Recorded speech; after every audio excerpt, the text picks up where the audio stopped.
नमस्कार दोस्तों। आज हम बात करेंगे एक ऐसी बीमारी के बारे में जो हमें दिखाई तो नहीं देती, लेकिन फिर भी हमारे शरीर की सारी व्यवस्था बिगाड़ के रख देती है, जिसे हम कहते हैं थायराइड। दोस्तों, थायराइड एक बीमारी नहीं बल्कि एक हमारी गर्दन में मौजूद छोटी सी ग्रंथि होती है, जिसका काम होता है कि हमारे शरीर में मेटाबॉलिज्म में हेल्प करती है। लेकिन दोस्तों, जब वो ग्रंथि जरूरत से ज्यादा अपना हार्मोन सिक्रिएट करने लगती है या कम हार्मोन सिक्रिएट करने लगती है, उसके बाद समस्या शुरू होती है। तो दोस्तों, अपनी वीडियो आगे बढ़ाने से पहले मैं आपका भाई कपिल पुंडित अपने YouTube चैनल पर आपका स्वागत करता हूं। आशा करता हूं मेरी वीडियो आपको अच्छी लगे। दोस्तों, भारत में लगभग 8-10 करोड़ लोग थायराइड जैसी बीमारी से जूझ रहे हैं और ये ज्यादातर महिलाओं में देखने को मिलता है। वैसे तो पुरुषों में भी देखने को मिलता है, लेकिन ज्यादातर महिलाओं में देखने को मिलता है। इसके मुख्य कारण वजन घटना या बढ़ना होते हैं, ज्यादातर बढ़ना ही होता है। लेकिन थायराइड जो होता है ना, वो हमारे शरीर के मेटाबॉलिज्म में हेल्प करता है, एक तो जो इसके मुख्य कारण है, और हमारी हार्ट बीट को नियंत्रित करता है, और ऊर्जा का जो स्तर होता है ना, उसको नियंत्रित करने में हेल्प करता है। वैसे तो दोस्तों, थायराइड हार्मोन्स होते हैं, उसके कम होने पे या ज्यादा होने के अलग अलग लक्षण पाए जाते हैं। लेकिन मुख्यतः क्या क्या है, जैसे थकान रहना, वजन का घटना बढ़ना, हार्ट बीट कम ज्यादा हो जाना, बालों का झड़ना, त्वचा होती है जो हमारी स्किन, त्वचा या मूड में परिवर्तन हो जाना हमारे कभी कभी, ये मुख्यतः कारण पाए जाते हैं। लेकिन फिर भी इसके अलावा थायराइड में सूजन आ जाना, ठीक है, गंडमाला होती है एक, जिससे क्या होता है, फैलने लगता है। जो हमारी थायराइड ग्लैंड होती है उसे गंडमाला कह देते हैं। और थायराइड में गांठें हो जाना और थायराइड कैंसर जैसी स्थिति भी पाई जाती है। अब बात कर लेते हैं दोस्तों, थायराइड में क्या क्या कहाँ कहाँ देखने को, किस तरह टाइप के देखने को मिलते हैं। एक तो हो गया हाइपरथायरॉयडिज्म।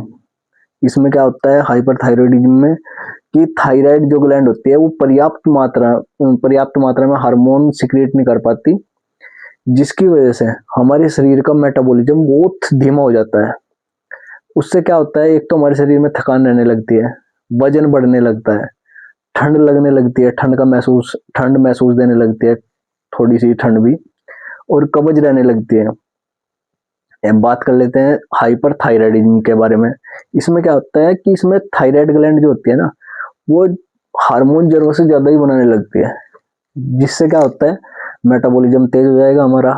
मेटाबॉलिज्म तेज होगा तो वजन घटने लगेगा, दिल की धड़कन तेज होने लगती है, घबराहट रहने लगती है, गर्मी जैसा माहौल बना रहता है, गर्मी महसूस देने लगती है हमें। अब बात कर लेते हैं गंडमाला के बारे में।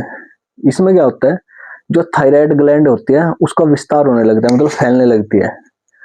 ये ज्यादातर पाया जाता है आयोडीन की कमी के कारण। और इसमें क्या होता है, गले में सूजन आ जाती है और निगलने में, खाने में बहुत कठिनाई होती है। बात कर लेते हैं थायराइड कैंसर क्या है। दोस्तों, वैसे तो बहुत कम देखने को मिलता है, रेयर चांस होता है कि थायराइड में किसी कैंसर हो गया। लेकिन अगर हो गया, कैंसर का तो नाम ही बुरा। तो कैंसर ये बहुत गलत चीज हो जाता है। इसमें क्या होता है, गंभीर स्थिति है, और इसमें थायराइड ग्लैंड में जो कैंसर की कोशिकाएं हैं वे विकसित होने लगती हैं। अब बात कर लेते हैं दोस्तों कि इसमें आयुर्वेदिक जड़ी बूटियां क्या काम करती है और कौन सी कहाँ काम करती है। नंबर 1, अश्वगंधा। अश्वगंधा क्या काम करती है दोस्तों, एक तो हार्मोन का संतुलन बना के रखती है और तनाव कम करने में हेल्पफुल होती है। बात कर लेते हैं नंबर 2, काचनार गुग्गल। ये क्या करती है, थायराइड का जो काम होता है उसको नियंत्रित करने में हेल्पफुल होती है। बात कर लेते हैं त्रिफला। त्रिफला क्या काम करती है दोस्तों, त्रिफला एक तो पाचन शक्ति को बढ़ाती है हमारे शरीर के, और शरीर में जो टॉक्सिन्स जमा हो जाते हैं ना, उसको बाहर निकालने में हेल्पफुल होती है। बात कर लेते हैं नेक्स्ट नंबर 4, पुनर्नवा। पुनर्नवा क्या काम करती है, एक तो सूजन कम करने में हेल्प करती है और वजन नियंत्रित करने में हेल्पफुल होती है। बात कर लेते हैं नेक्स्ट, ब्राह्मी, जटामासी और शंखपुष्पी। ये क्या काम करती है तीनों मिलके, एक तो ये मन को और तंत्रिका तंत्र को शांत करने में हेल्पफुल होती है। हमारी आयुर्वेदिक जड़ी बूटी का ये बहुत काम है इसमें, जिससे थायराइड को नॉर्मल किया जा सकता है। बात कर लेते हैं थायराइड के, उसमें हमें क्या क्या खाना चाहिए, खान पान क्या लेना चाहिए।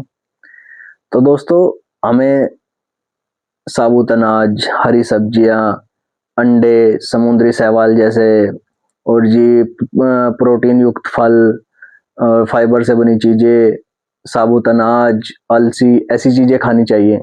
हमें क्या नहीं खाना चाहिए, हमें फास्ट फूड, कोल्ड ड्रिंक, चिकनाई, ज़्यादा चिकनाई नहीं खानी चाहिए, और जी पैकिंग की चीज़ें नहीं खानी चाहिए, और मैदे से बनी चीज़ें नहीं खानी चाहिए। ये चीज़ें अवॉइड करनी चाहिए। तो दोस्तों, मेरा थायराइड से रिलेटेड आज का टॉपिक यही था। फिर भी दोस्तों, मैं बोलना चाहूँगा कि अगर किसी को ज़्यादा दिक्कत हो, वैसे थायराइड कोई इतनी बड़ी बीमारी नहीं है, नॉर्मल हो ही जाती है इन चीज़ों से। फिर भी अगर किसी को ज़्यादा दिक्कत है तो अपने नज़दीकी डॉक्टर से परामर्श लें। तो और दोस्तों, जीवन है तो जहान है, स्वस्थ शरीर सभी के लिए जरूरी होता है। दोस्तों, आपको मेरी वीडियो अच्छी लगी है तो लाइक करें और हमारे चैनल को सब्सक्राइब करें, जिससे हमारी नई नई वीडियो आप तक पहुंचती रहेगी।